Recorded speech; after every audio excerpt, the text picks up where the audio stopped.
শুক্রবারে দুরূদ পাঠ ছাড়াও আরো একটা আমল আছে, যে আমলের সওয়াব পৃথিবীতে অন্য যে কোনো আমলের চাইতে বেশি।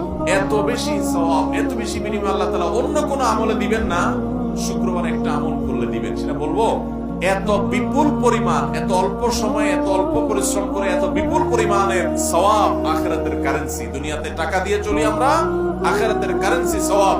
এত বিপুল পরিমাণ সওয়াব পাওয়া যাবে, অন্য আরেকটা আমল পাওয়া যায় না। অতএব এই জুমার দিনে আমলটা করবো তো ইনশাআল্লাহ। এটা যদি কেউ করতে পারে, নবী করিম সাল্লাল্লাহু আলাইহি সাল্লাম বলেছেন, ওই ব্যক্তিকে, এই যে মসজিদে বাসা থেকে ঘর থেকে হেঁটে গেল, প্রতিটা কদম, যতগুলো স্টেপ সে নিবে, যতগুলো কদম সে ফেলবে, এই প্রতি কদমের বিনিময়ে, এক এক কদমের বিনিময়ে 1 বছর নফল রোজা রাখলে এবং তাহাজ্জুদ পড়লে যে পরিমাণ সওয়াব পাইতো, সেই পরিমাণ সওয়াব পাওয়া যাবে।